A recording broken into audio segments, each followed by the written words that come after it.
Miss হবে না আপনার পছন্দের টিভি শো। দেখুন জি5 অ্যাপে একদম ফ্রি। সবই করেছি আমি এই অরুণাভ ভৌমিকের কথা।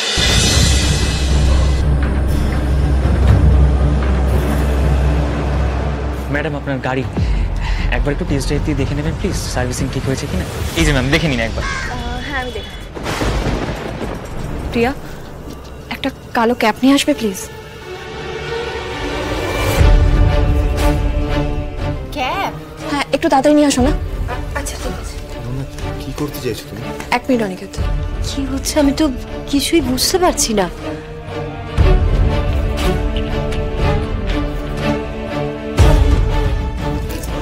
ক্যাপটা ওকে পরাও।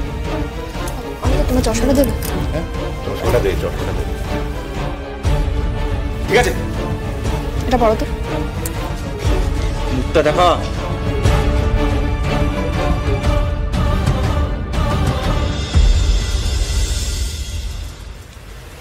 শ্যামলী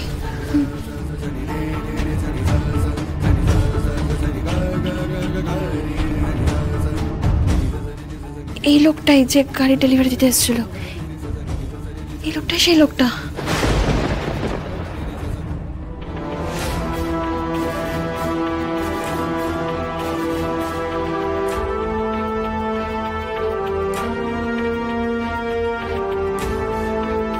অনিকেত দেখো,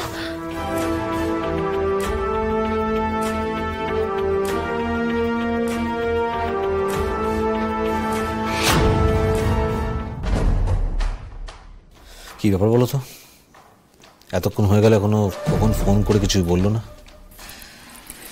টেনশন তো আমারও হচ্ছে অরুণাভ, কিন্তু খোকনকে ফোন করার রিস্কটাও তো নিতে পারছি না।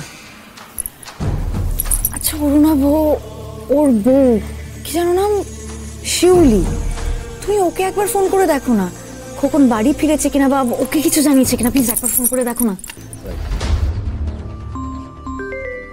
এই তো কখন ফোন করছে, বলো। স্যার কাজ হয়ে গেছে, দারুণ ভয় পেয়েছে দিদি।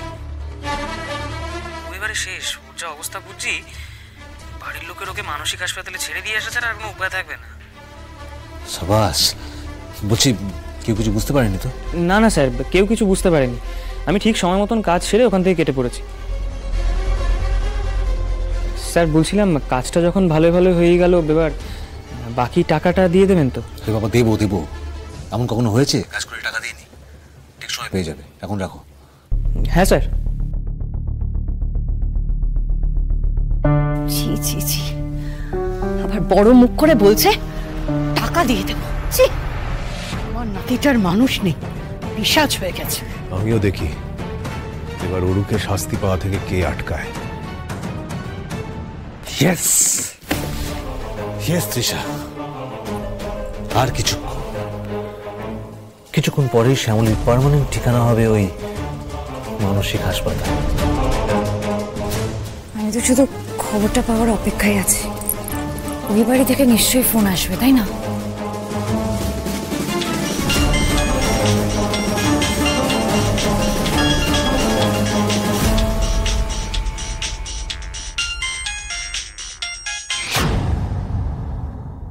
অনি ফোন করছে কেন? ফোনটা রিসিভ করে দেখো না।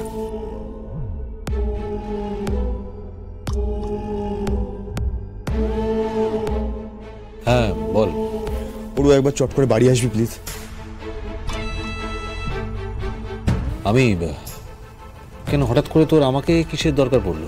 দেখ শ্যামলী হিস্টেরিক্যাল বিহেভ করছে, মানে ব্যাপারটা খুবই বাড়াবাড়ি পর্যায়ে গেছে। আর দেখ তুই তো জানিস যে ডক্টর বলেইছিলেন বেশি বাড়াবাড়ি হলে ওনাকে মানসিক হসপিটালে নিয়ে যেতে হবে।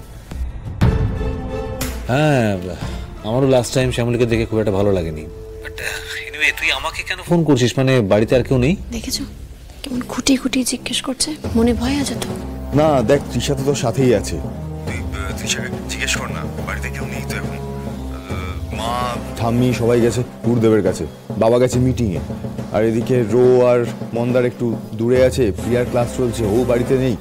আমি খুব একা পড়ে গেছি বুঝলি ওর, মানে এত বাড়াবাড়ি করছে শ্যামলী, আমি একা সামলাতে পারছি না। আমি অলরেডি যদিও মানসিক হসপিটালের লোকজনদের ফোন করে দিয়েছি, তারা আসছে, কিন্তু তাদের আসতে তো একটু সময় লাগবে, ততক্ষণ আমার পক্ষে একা ডিল করা খুব মুশকিল হচ্ছে। তুই চট করে বাড়ি চলে আয় না প্লিজ। আচ্ছা ঠিক আছে ঠিক আছে, তুই ব্যস্ত হোস না, আমি আসছি এক্ষুনি আসছি।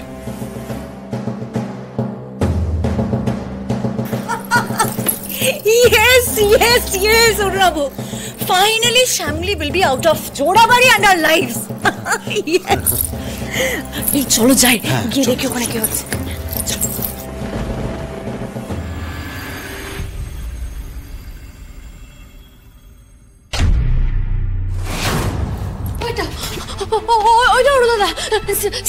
স্যার আমাকে মেরে ফেলবে স্যার, আমাকে মেরে ফেলবে স্যার। শ্যামলী কিচ্ছু হবে না, আপনি শান্ত শান্ত। শ্যামলী তুমি কি কথা বলছো, কি বলছো?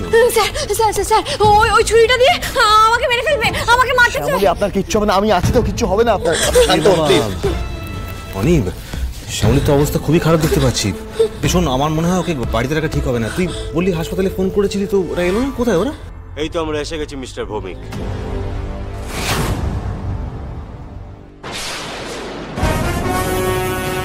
কি ব্যাপার পুলিশ? আমি বলছি, আমি আপনার জন্য অপেক্ষা করছিলাম। আসো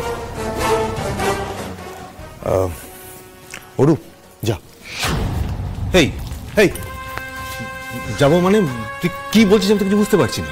বুঝতে পারছিস না? না আর বোঝাচ্ছি।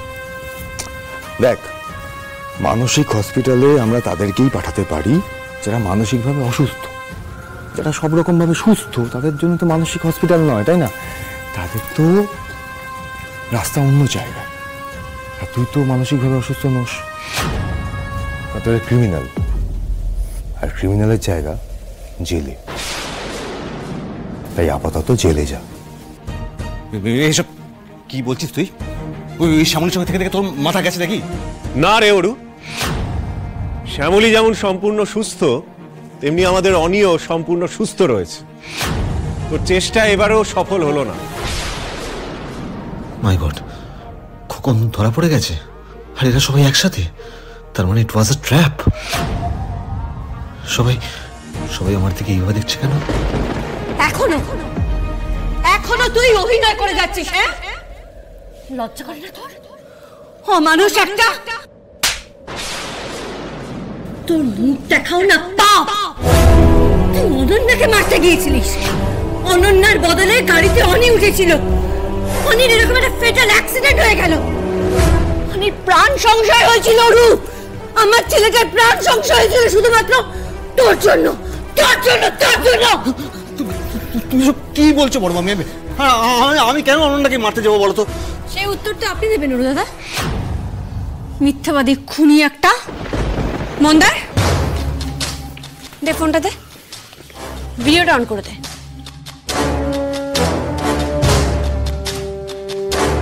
সবই করেছি আমি এই অরুণাভ ভৌমিকের কথা। জি5 ডাউনলোড করুন আর সব এপিসোড দেখুন একদম ফ্রি।